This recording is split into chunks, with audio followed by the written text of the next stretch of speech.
Hi friends, welcome to my channel Sanhi kitchen. Karthika Puranamu 2వ అధ్యాయము.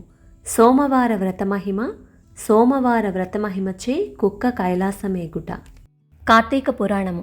జనక, ఇంతవరకు నీకు కార్తీక మాసమందు ఆచరించవలసిన విధిక్రమము మాత్రమే తెలియజేసి తిని. కార్తీక మాసములో సోమవార వ్రతమునకు ప్రత్యేక ప్రాముఖ్యత కలదు. కాన సోమవార వ్రత విధానమును దాని మహిమను గురించి వివరింతును. సావధానవుడై ఆలకించుము. కార్తీక మాసములో సోమవారము శివునకు అత్యంత ప్రీతికరమైన రోజు.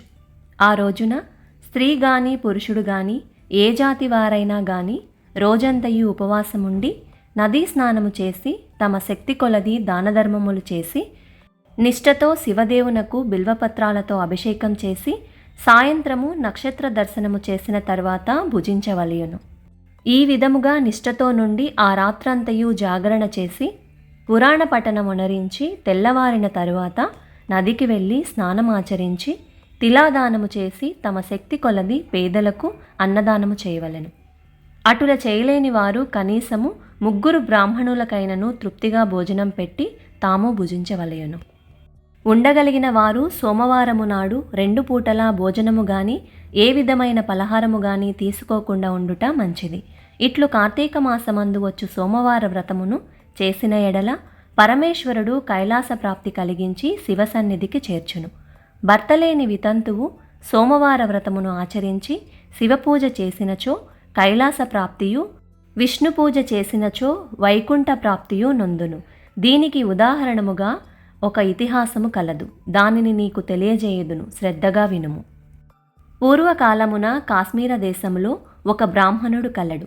అతడు పురోహిత వృత్తిని చేపట్టి తన కుటుంబమును పోషించుకుంటూ ఉండెను. అతనికి చాలా దినములకు ఒక కుమార్తె కలిగెను. ఆమె పేరు స్వాతంత్ర నిష్ఠురి. తండ్రి ఆమెను సౌరాష్ట్ర దేశీయుడగు మిత్రశర్మయను సద్బ్రాహ్మణ యువకునికిచ్చి పెండ్లి చేసెను.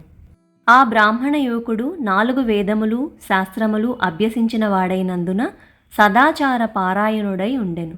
అతడు భూతదయ కలిగినవాడు, నిత్య సత్యవాది, నిరంతరం భగవన్నారాయణ స్మరణ చేయువాడగుటచే లోకులెల్లరూ నతనిని అపరబ్రహ్మ అని కూడా చెప్పుకొనుచుండెడివారు. ఇటువంటి ఉత్తమ పురుషుని భార్యయగు నిష్ఠురి యవ్వన గర్వముతో కన్ను మిన్ను గానక పెద్దలను దూషించుచు అత్తమామలను భర్తను తిట్టుచు కొట్టుచు పరపురుష సాంగత్యము గలదై వ్యభిచారిణి అయి తన ప్రియులు తెచ్చిన తినుబండారములు బట్టలు పువ్వులు ధరించుచు దుష్టురాలై తిరుగుచుండగా వంశమునకు అప్రతిష్ట తెచ్చుచున్నదని అత్తమామలు ఆమెను తమ ఇంటి నుండి వెళ్ళగొట్టిరి. కాని శాంతి స్వరూపుడగు ఆమె భర్త మాత్రం ఆమె ఎంతటి నీచకార్యములు చేసినను సహించి చీ పొమ్మనక విడువక ఆమెతోనే కాపురము చేయుచుండెను. కాని చుట్టుపక్కల వారా నిష్ఠురి గయ్యాళితనమును కేవగించుకొని ఆమెకు కర్కస అనే ఎగతాళి పేరును పెట్టుటచే అది మొదలందరూ దానిని కర్కస అనియే పిలుస్తుండేవారు.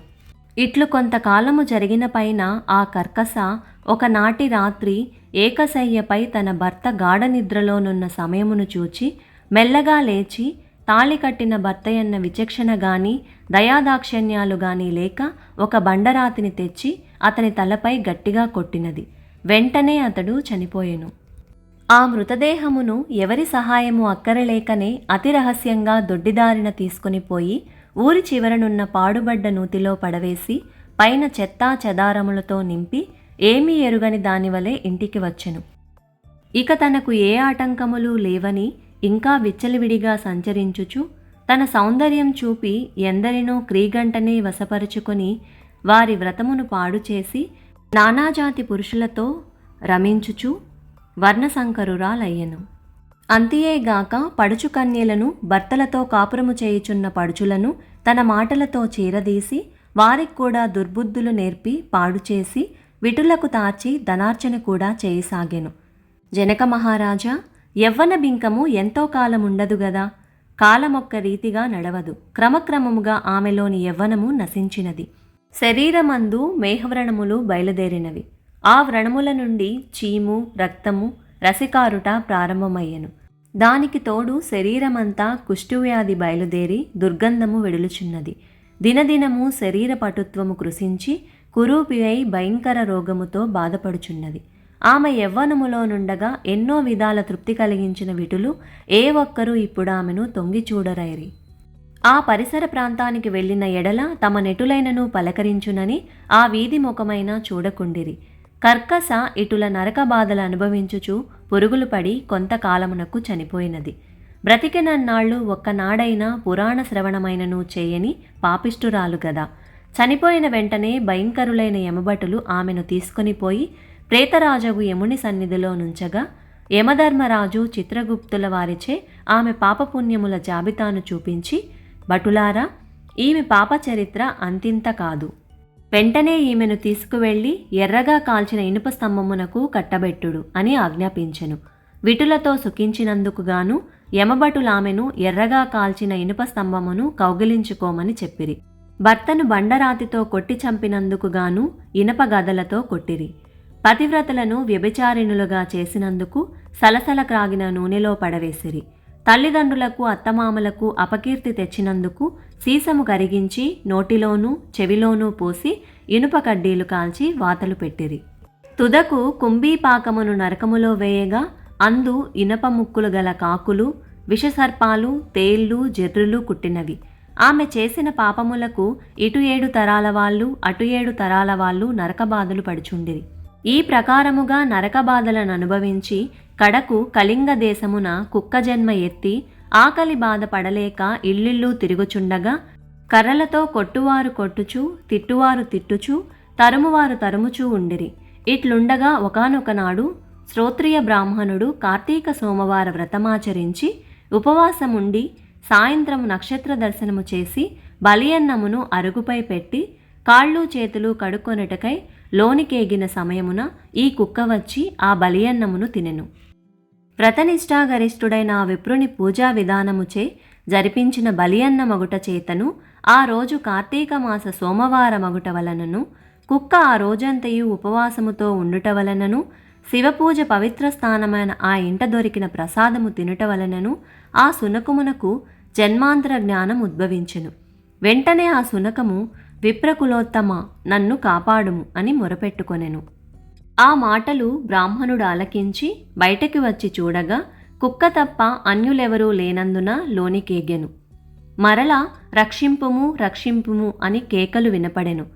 మరలా విప్రుడు బయటకు వచ్చి, ఎవరు నీవు, నీ వృత్తాంతమేమి అని ప్రశ్నించగా, ఎంత నా కుక్క మహానుభావ, ఈ పుట్టుకకు వెనక 15 జన్మల ముందు విప్ర కులాంగను నేను.